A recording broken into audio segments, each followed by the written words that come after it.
Good morning, West Coast. Good afternoon, East Coast, and hello, friends in between.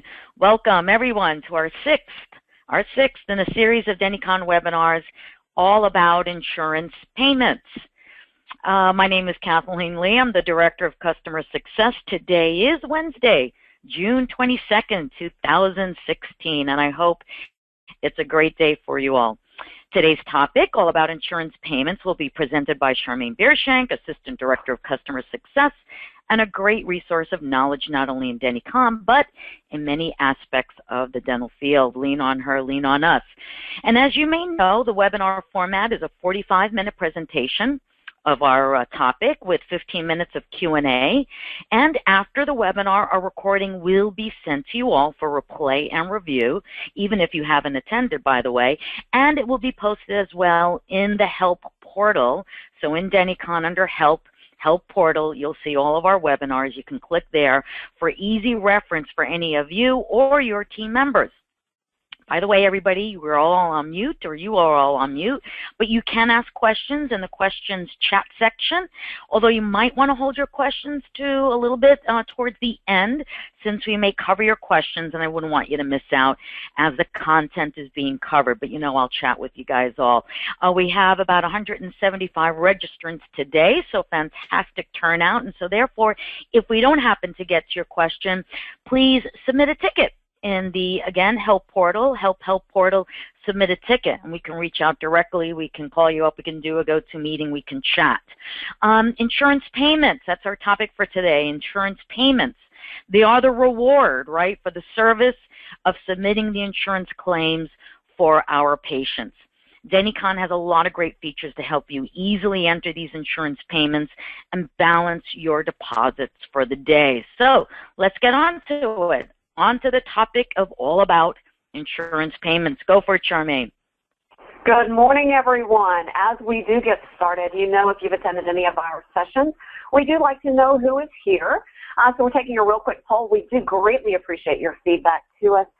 Just as we've mentioned before, it does help us understand who's here a little bit better, understand our audience, understand who's using Denticon, and so we so very much appreciate your participation in that.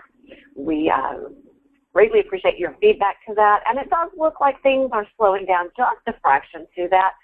So we will close that poll and reveal to you what everyone has answered. So right there you get an opportunity to see that for the majority of our attendees today, you are coming from multi-locations. It could be multiple locations in one single city, or multiple cities, or even multiple states. We do have a great number of large group practices that join us using Denticon, but we are very closely followed by our single locations. Every single one of you are extremely valuable to us. We do greatly appreciate your participation in that. We also want to make sure that we understand a little bit more. One more question real quick, if you don't mind. What kind of insurance you are, what kind of insurance contracts you may be participating with. That also helps us understand our audience a whole lot better, letting us know how we can make Denticon more efficient for you, to understand what type of contracts you work with, what kind of insurance practices you may be, and this being an insurance payments webinar. That really greatly helps us. Fantastic. Lots of great information here. I, of course, get to see a little preview of what you're about to see as we close that poll. Remind you, we're not going to go into depth, but real quickly and remind you that insurance plans and fees and the patient's association to those plans and fees are absolutely correct for the best benefit of calculations, understanding how Denticon should be calculating things for you. We also want to remind you from our past seminars that our BBS team are able to assist you with insurance verification and inputting of insurance plans. And then also a really quick reminder that because all those insurance plans and fee schedules and patient associations are applicably taken care of, that all the information is absolutely correct, then you have better insurance numbers, you have better treatment plan estimates, you have better production amounts, and so forth. We've covered those in our past webinars, and all of our webinars, as Kathleen indicated, are in our Help portal. We have links to all the recordings right there. So as you see, a majority of our patients, our patients, a portion of our clients are coming from PPO contracted insurance carriers. All right, so thank you so much for your feedback to the two polls that we have. And so the big question today, as you're seeing here on the screen, is how do insurance payments affect the financial health of my dental practice? That's a really important question, yeah? And so what we want to do is just take a look at how those things affect us. Let's start adding some procedures and insurance claims and so forth. Well, actually, truth be known, we've already done all that in our past webinars. We've added patient records. We've added patient associations to insurance plans, and we've added some procedures, and we've created some claims along the way in our past webinars. So it's just basically building on what we've done in the past. And so this is probably a pretty familiar name for those that attended our past. We have Miss Jane Moore here. She has an insurance plan through Aetna. And as we see here at the bottom, she has an estimated insurance portion. So we know she very likely does have a claim that's available for paying, and we can confirm that through our ledger because it's something in the past.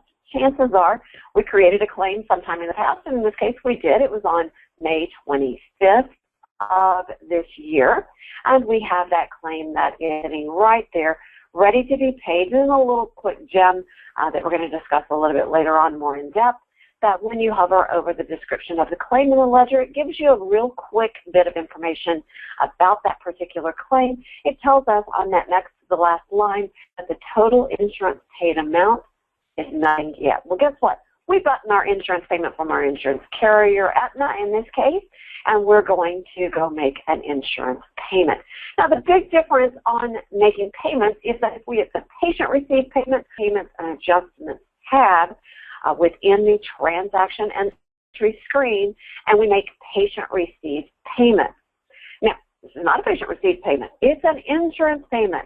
So we're going to go to the place where we make our insurance payments, and that's transactions, and right there, the insurance payment.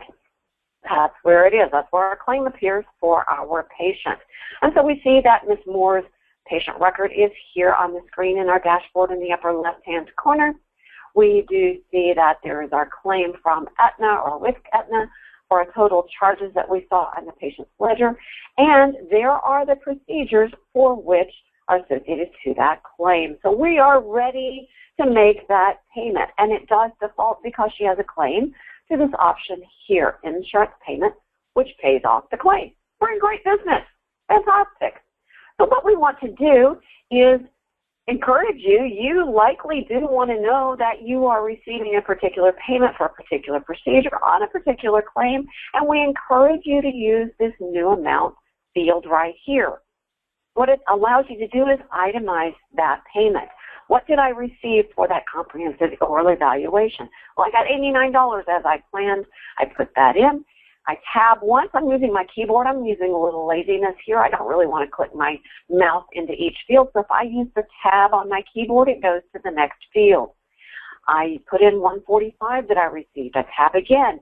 I put in $97. And if you notice that just from these two, which are already entered, it's calculating how much those amounts are here in the upper left-hand corner for the amount. So when I tab out of that $97 field, it knows that I should be holding a $331 check from Aetna.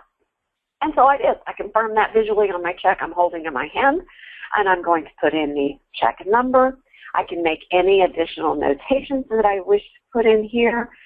Maybe I put something in here for SMX in 5 years. Now that's not going to update anything else, but it just does allow me to put some information about my EOB, communication from the insurance carrier that they're telling me, put that right in and associating that with that claim. Now, my payment type, pretty important, especially on my daily reports.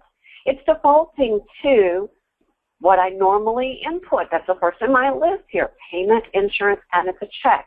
Or it could be a direct deposit check. It could be an insurance credit card that I'm receiving my payments via. And we're coming up on using in the future 835 auto payments from EOBs. We're not going to belabor this one very much because that's right now a placeholder for a very future feature that we are anticipating coming up available very soon. Not yet available. We're testing that in some accounts. So right now, viable checks, direct deposit, and credit cards. But just a little teaser there for you, so to speak. An 835 payment is on the horizon. So I'm going to say, yes, it's a physical check I've received. It's been mailed to me. I have it in my hand. I want to record that. I'm going to click apply and let that claim close because I got payment for every one of those procedures in my patient's record. And by doing so, because there is one claim only for that patient, it returns me to my ledger screen. Now that description is telling me that that claim is closed. My little hover tip, hidden gem there, says that I received $331. I expect no more from the insurance carrier. And great. And so now I am off and running. Fantastic. That's the easy version. I got everything that I wanted to get.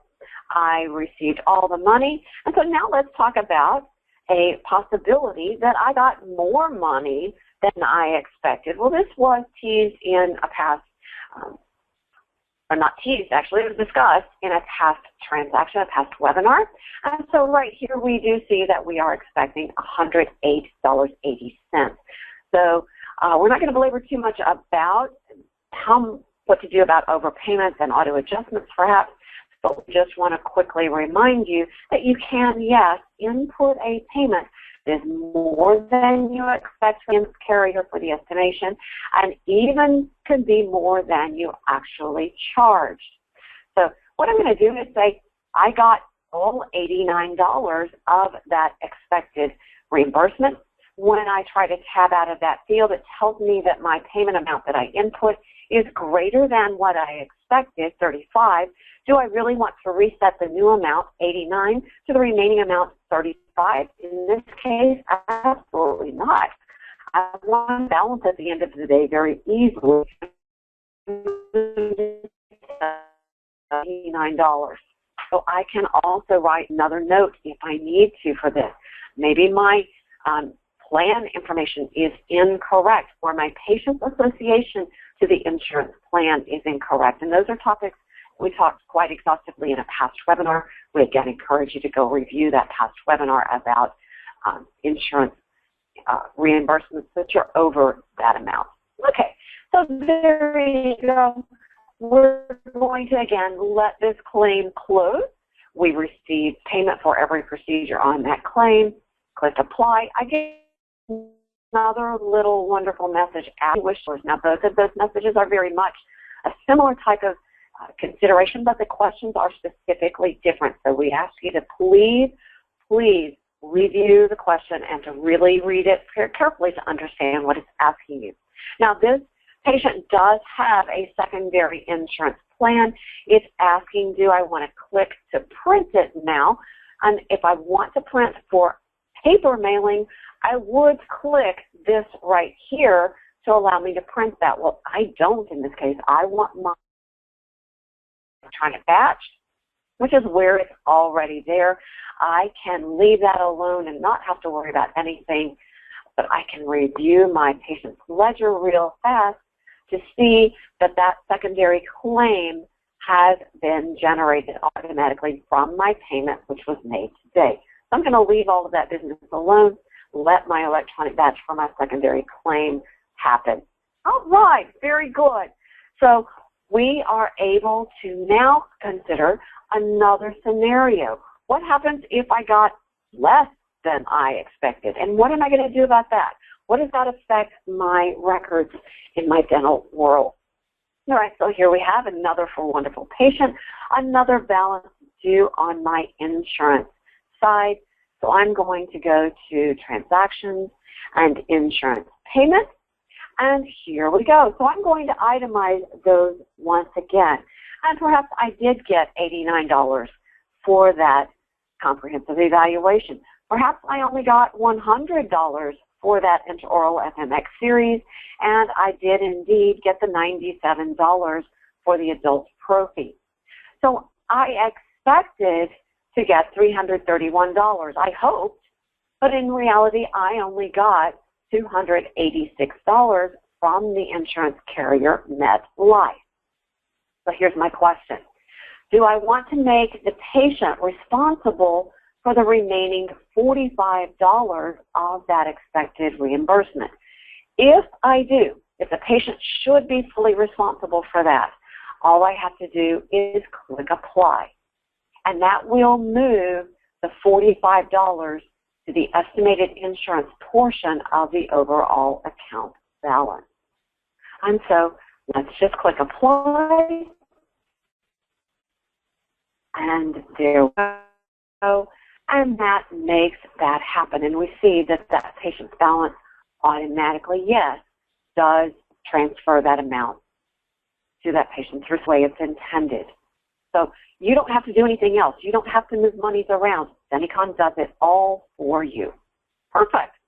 So here's another scenario. We're going to remove that payment real quick. Use that same patient for the other example that we want to talk about. How do I make a write-off at the same time that I make an insurance payment? I want to make my life easier. I want to make my life simpler. I want to make my activities more effective and more efficient. So we're going to put those same numbers right back here into that payment.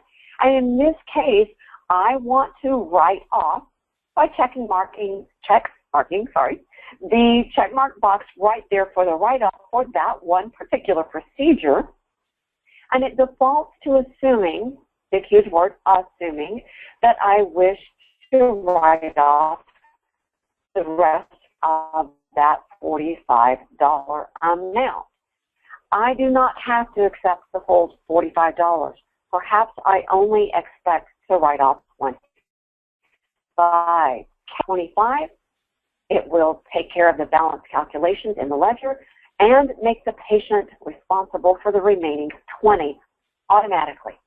That's great.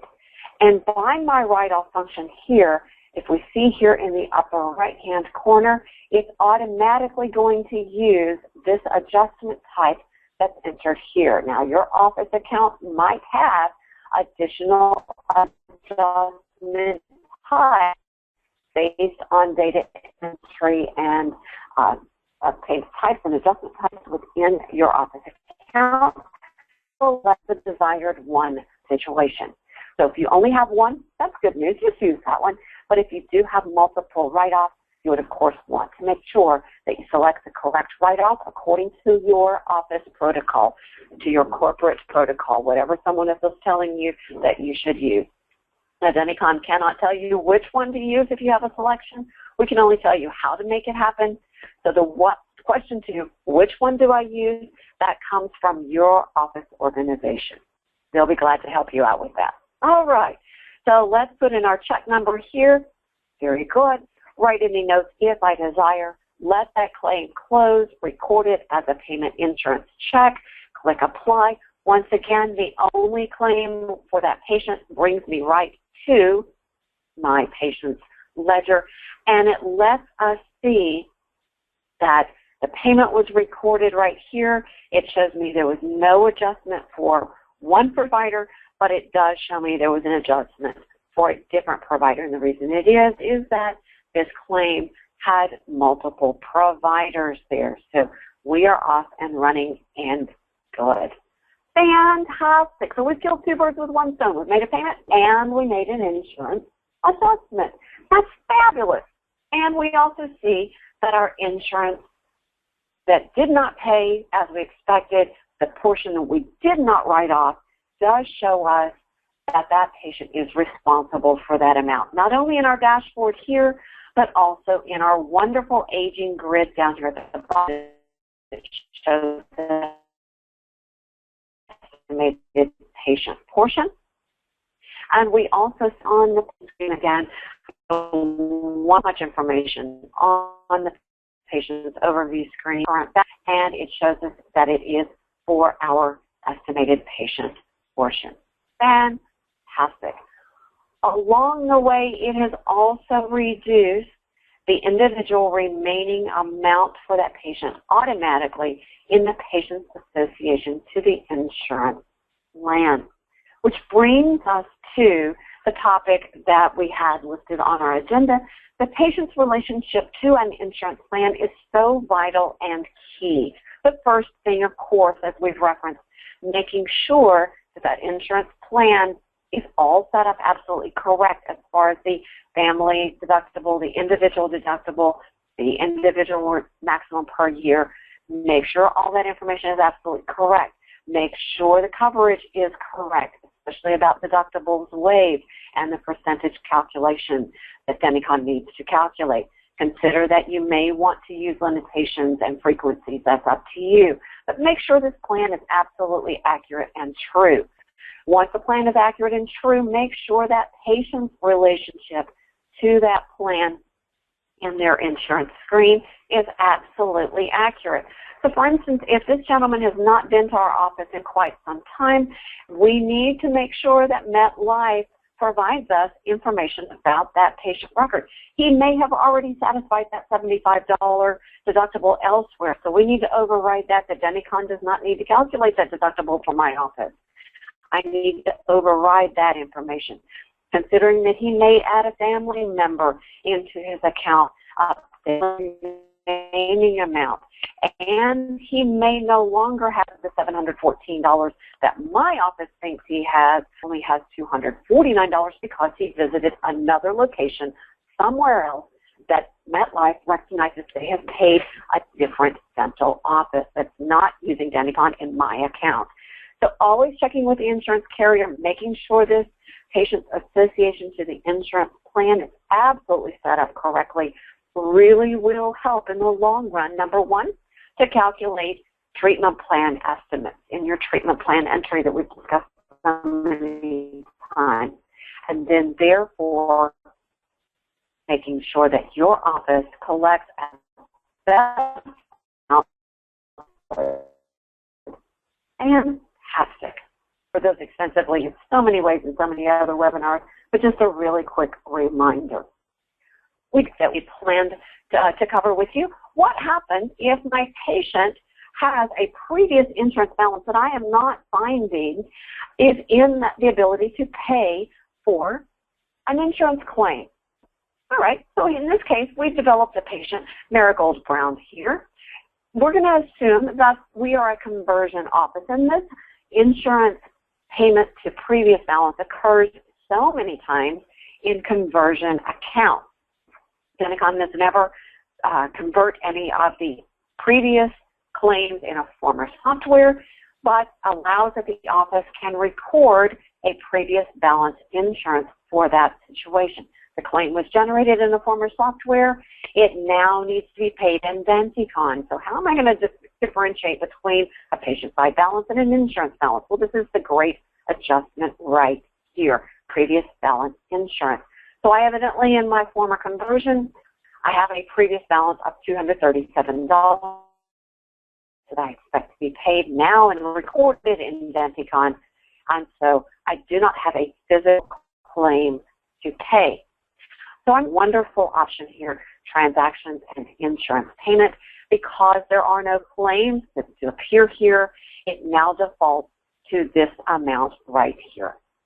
So what I'm going to do is record that I got $237 in this case, whatever check amount, through Guardian for date service 04/07/2016. Before my conversion, it's going to default to my payment type is listed at the top. It could also be a direct deposit, whatever your payment type needs to be like. And now that pays that amount, which was formerly on the patient side. It has now paid that balance down, making that happen. So conversions, yes, do not have a claim to pay, so they're going to pay this right here.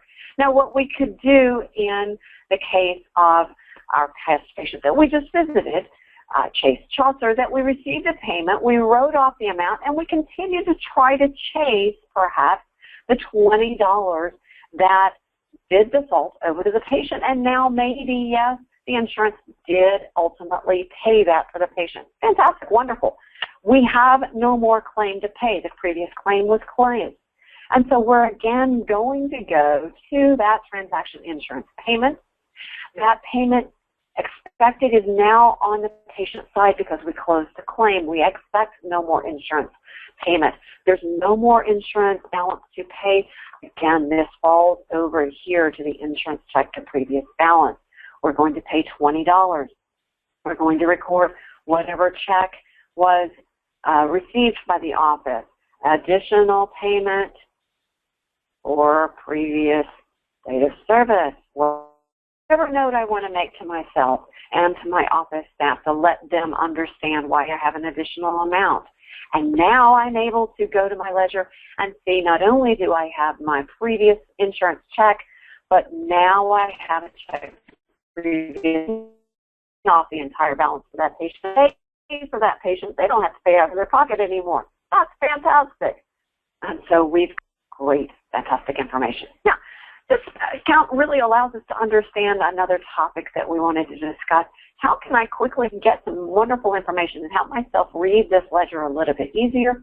Well, we discovered that if we hover over that claim description, we get a real quick detailed box about what we know about that claim. We also can click that claim description. One single click allows the programming to reveal not only in a highlighted light blue the claim procedures, but it also allows us to see the payment that was recorded for that claim. It allows us to see the insurance agreement write-off that we made during that claim payment and tie those things all together. That's a really quick, wonderful way to discover what claim goes with which procedures for which claim payment and if there's a write-off adjustment during that payment. Now, it does not highlight the separate payment here because that was done outside that claim. But it does get us an understanding very quickly about that claim. We also can hover right over the amount that was paid, and as you see, there's a hover tip that says I can get a payment allocation understanding. In other words, what was allocated to that $286 payment? Well, $89 of that payment went to Dr. Ford's comprehensive evaluation, and the remaining $197 went to our hygienist for the hygiene procedures. It indicates the amount we itemized during the claim payment. It's a great, wonderful information right there. Wonderful. It's a great way to understand, hey, what got paid, how did it get paid, who got paid. Wonderful hidden gem right there. Fantastic. Now, we discussed a single insurance payment for a single patient, but we also recognize that sometimes the insurance carriers do pay by a massive batch check. And so Denticon accommodates that need to quickly enter a very quick massive check. Now, you could, yes, access each individual patient to enter an individual payment for that patient. It's up to you, but if you want to do a batch check, we have that opportunity. So I am saying that I received a MetLife patient payment. I, in this case, have only one payment there. I could also consider that I have other carrier payments. So I'm just going to pretend that I've got a whole lot of payments here for our carrier. I'm telling the carrier that I received $296, and I'm going to tell it for, actually, let's pretend that I do have some other ones. Let's say I have a $500 payment, and that I received my check number. And so what I'm going to do is, of course, select the claim that is here in the screen for payment. I can select the claims. As we know by hyperlinks, I select which claim I want, which patient. I'm going to say that I got the $86 for this man, that I got $116 for that man, and that I got $94 for that man. And totally making whatever notes I want. Considering all the other things that I had available on my single payment screen, when I click apply, we will notice that this check amount will reduce from $500, reducing it by the amount that I just paid. So it will tell me on that screen that I now have only $204 for which to make additional payments from that batch check. Fantastic. And assuming that I do have those claims ready to be paid for that check from that carrier, then I can make those claims very quickly. If I go away from that screen to go any other place, it does pop up a message that says essentially that I haven't stopped my process. I haven't finished my process, rather. Do I want to save the current batch session to enter additional payments later? If I want to do so, yes, hang on to that information. As long as you do not log out of Denticon, that session information remains. But if you do log out, then that session has stopped and the information will not be there for further information. All right, fantastic. So we've covered lots of great territory there. As we switch gears a little bit, we want to launch our third poll. If you will, please weigh in. We've mentioned DBS along the way. We do want to encourage you and gently remind you that we do have a great team of people who are able to assist you with insurance plan verification, plan research, plan entry, and so allowing us to help you be a little bit more efficient by allowing our team to assist you with that. Just a little, again, gentle reminder, and see how many people are taking advantage to that. Fantastic. All right, so we are slowing down on that response. We do greatly appreciate letting us understand our audience so much better and so much more efficiently. So there we go. If you will, there's our poll being reviewed. Some people who, yes, are using that, and some people who are not, and some people who are just not for sure, and that's quite okay. That's why we put that little hint there that maybe you're not absolutely positive sure about that. All right, so that's okay. That's good. So, oh,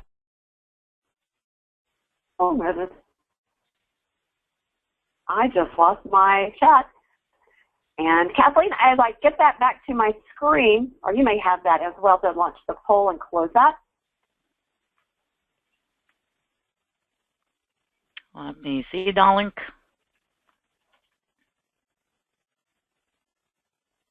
Oh, there we go. All right.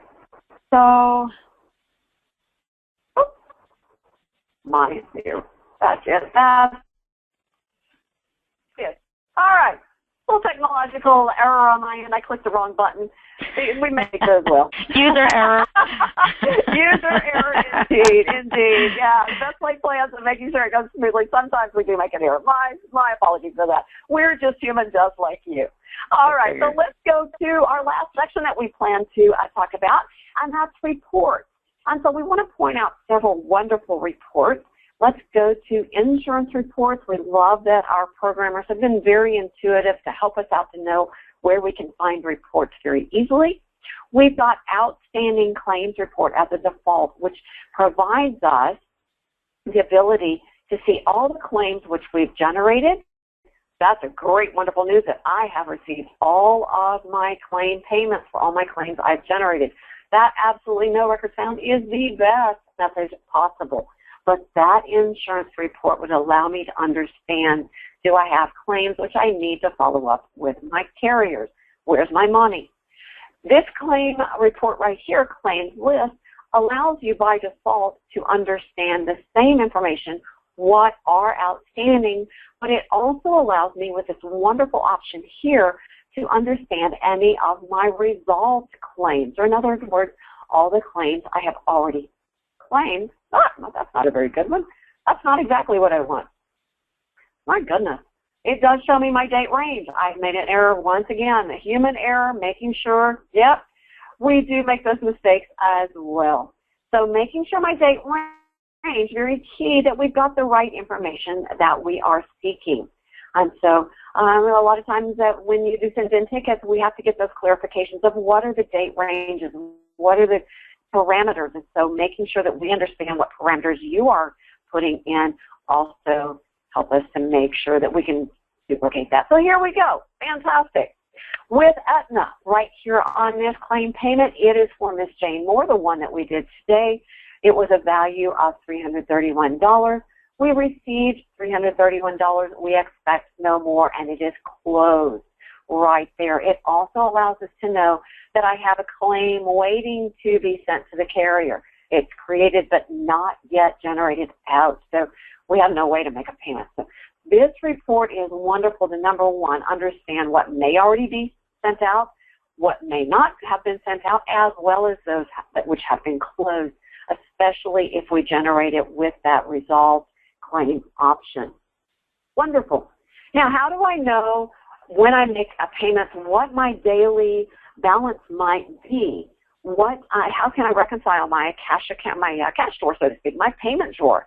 So we've got this wonderful opportunity right here in Daily Journal Detail.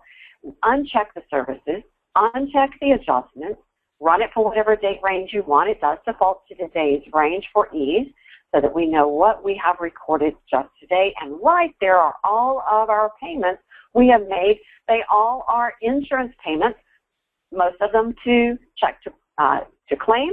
One was to a check to previous balance. So now I have a breakout of my various types which I have used. And so many offices do love that appreciation to isolate and separate those and not have to dig through the descriptions quite so much.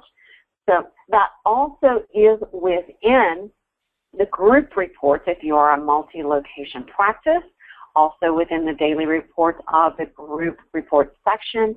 It's right here, Daily Journal Detail, again, giving you the options to generate just for payment. Well, now, if I am in a large organization and I'm for a whole lot of different places or just one single office as well, I want to make sure that everything that I was responsible for entering did get entered. I want to check off all of my EOBs and double check them, make sure all my T's are crossed and my I's are dotted. Right here is a wonderful report. Again, it's in reports and group reports and daily reports. It's my daily journal by user. I want to make sure that for every person who is recorded logging into Denticon, they did actually get benefit of do in the daily journal, so we can talk about how it literally just subtotals the dollar amount. Maybe we should show, let's see, how to enter in a capitation payment. My 38% of my HMOs want to see a capitation payment be entered, and how about a capitation report? So if you got that, otherwise you can send it over to me if you have access, and I can. Sure, yeah, we are restored. Ta-da! What's my backup for that? Yes, perfect. All right, so here we go. What we've done is a date-wise distribution for this daily journal by user detail. Same report, and anywhere that there's a date-wise distribution, what it does is we referenced, when we generated the report before, it gave us that breakout of patient insurance checks versus patient insurance checks to previous balance. What the date-wise distribution does is tells me for a particular date in my date range that I recorded particular transactions here, and it allows me to get a breakdown for that particular date. And then I go to a different date, and it gives me another breakdown for that date, and so forth. So what it is giving me a summarization for the date in which I recorded transactions. Very good. Great question. I like that. Good eyeballs to see that. You bet. Wonderful. Capitation payment. If we go to transactions, we have an option here for capitation payments, which capitations are, in Denticon's word, managed care. And so you see that I do have 3 managed care plans. If I have a payment that I've received from Aetna, Texas, for instance, for servicing its Aetna Plan L patients in my office, they provide me a monthly stipend. So let's just say that that monthly stipend is $1,500, and I record that payment check. When I click apply, it's going to record the payment, and then it's also going to automatically enter an adjustment code so that my AR balance is actually washed, so to speak, so that my AR is not weird and off-putting. That is, I look like I'm getting more money than I'm in my AR balance. So it's doing a wash real quick of that information. So right there, we can go now to my capitation ledger button, right as that big red letter message is telling me, go to my capitation ledger to see that payment entered. And so again, it gives me essentially a zero balance in that account so I don't have an inflated AR discrepancy. Very good. I love that. Fantastic. Good deal. Now, where do you set up payments? It's right here in Setup and Payment Type. So if I do, yes, want to enter a, let's just isolate that down to Payment Type. We do have one here for payment insurance credit card that's in my account. It would be set up, of course, as a payment type. It would be a credit card subtype, so the Denticon's programming knows how you expect to use it. It would be assigned to reduce the ledger, a negative sign, a reduction sign, and it should be an insurance payment type so that it properly will appear on the insurance payment screen. Very good. If this class were not insurance payment, but were instead very much like a patient received credit card where the class is none, then we would not have the ability to make an insurance credit card payment on the insurance payment screen. So very important for a credit card insurance payment that it has to be a classification type of insurance payment. Great question. Thanks, Kathleen, for filling me in as I was scrambling on the backside to reestablish an internet connection. Sure, no problem. Very good. Very good. Yep. Very good.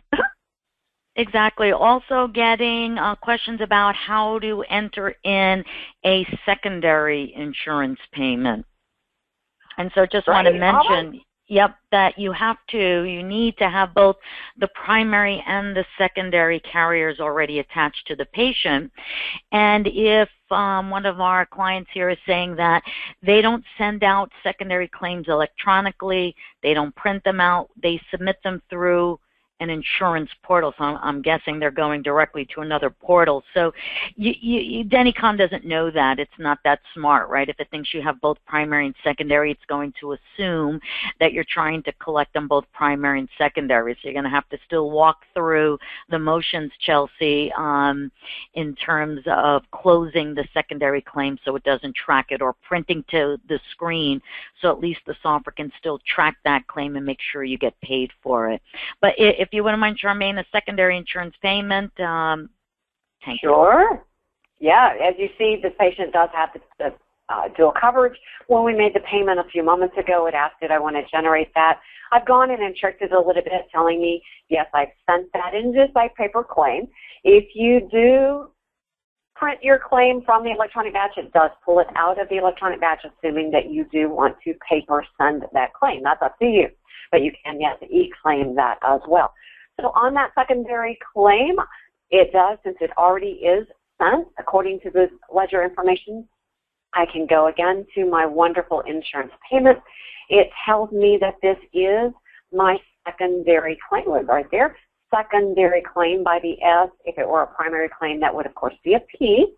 And now I'm able to record that I'm getting additional information, additional payment for that patient, and perhaps I only received $30, not the $54 that I expected, and record whatever check payment that I want to do, and record that as well.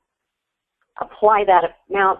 Again, the only claim available for that patient to be paid automatically takes me to my ledger, and in this case, I actually got more than an expected amount for that carrier. So here's our auto adjustments, which we've discussed in past webinars, and if that patient should not be getting benefit of that overpayment from expected insurance, then you would, of course, select Payments and Adjustments, go to the Payments and Adjustments tab, select Adjustments, choose which one of the adjustment types your dental organization is asking you to utilize in order to make the patient's responsibility to you actually increase instead of decrease, or whatever the case may be in your dental office.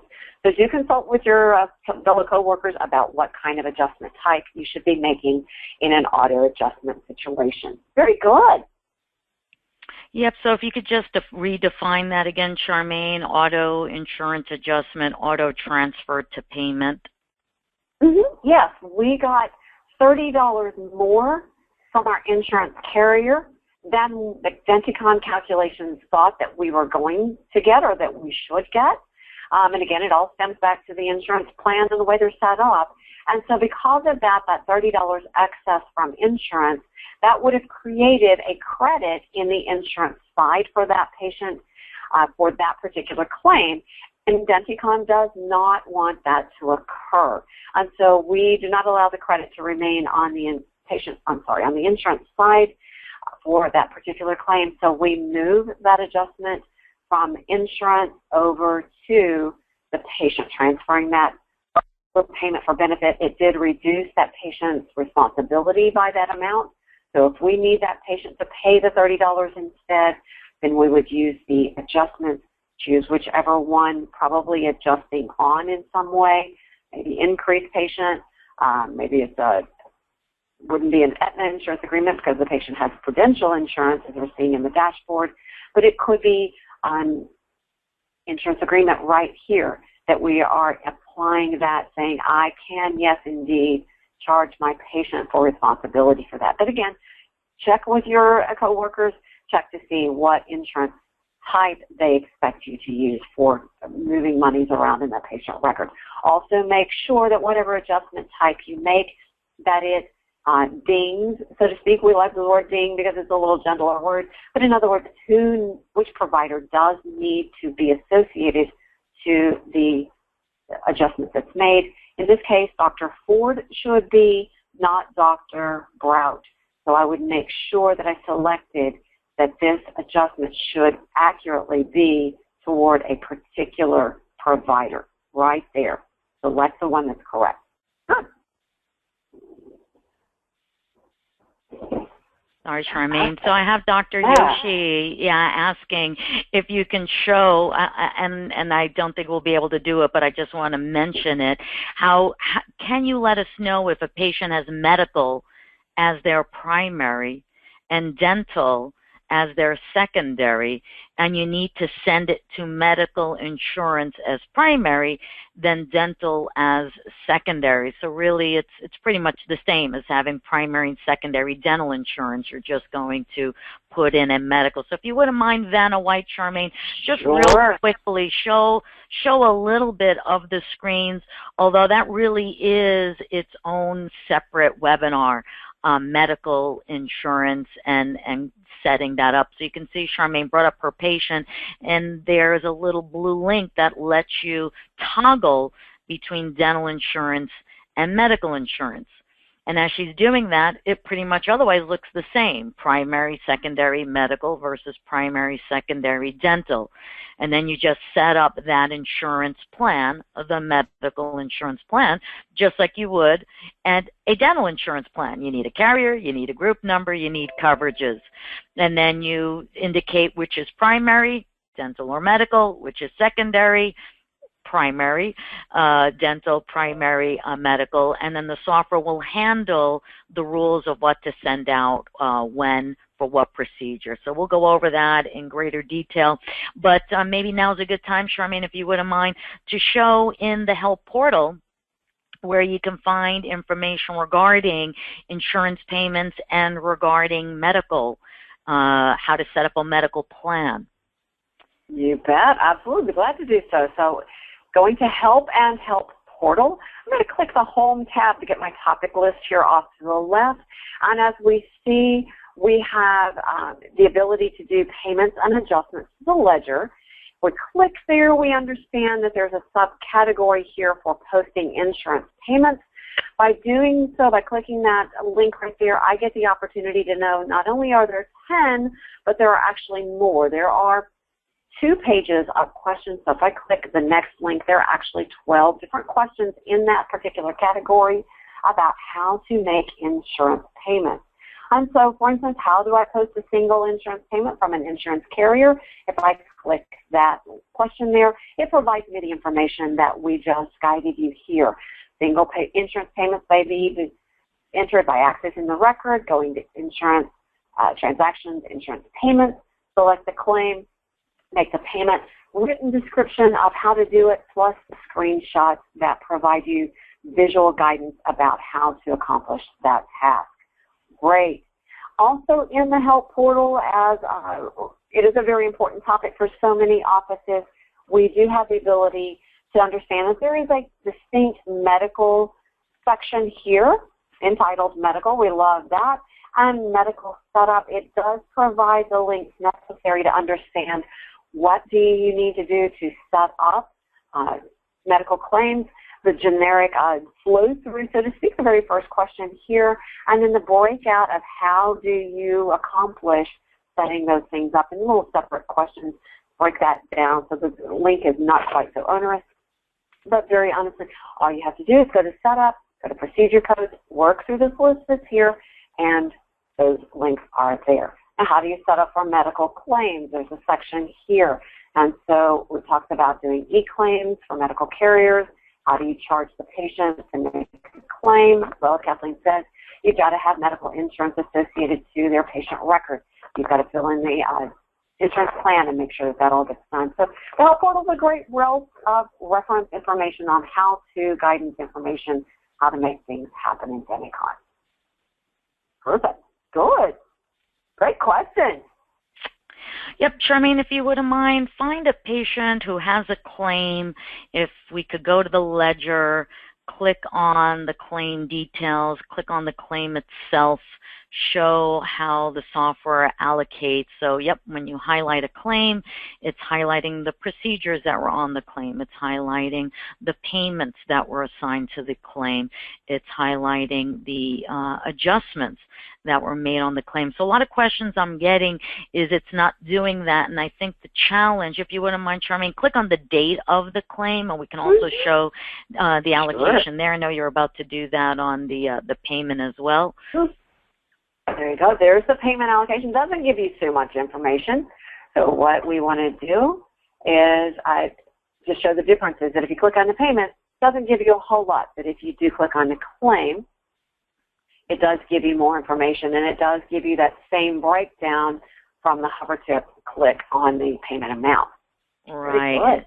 And then if you click on the amount of that payment, Charmaine, it shows you pretty much the same thing a little bit in a different way. It subtotals it kind of by provider. So the 286, yep.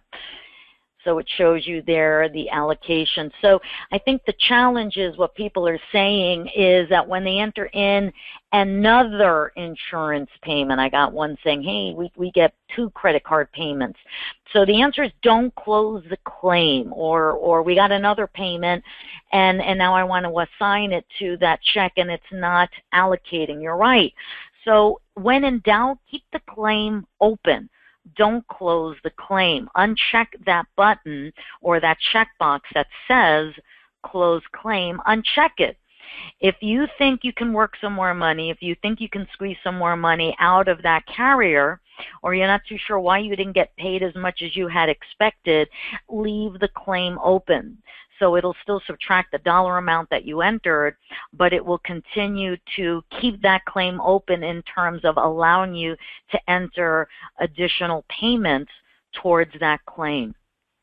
Now, the only time that might not work is if you thought you were if you submitted the claim with your UCR and you put $5 billion for an exam, $5 billion for a cleaning, $5 billion for an x-ray, and I'm exaggerating, of course, right?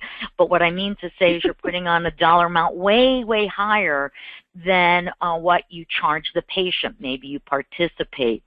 If you ended up getting paid more than the dollar amount of the claim, more than the dollar amount of the estimate, more than the dollar amount of the individual fee, the software is going to allocate as much as it can up to the fee of each procedure. But if you get paid $60 on the exam, it can't allocate $60 to the exam. It'll allocate $58 to the exam and then a $2 credit on Dr. Ford.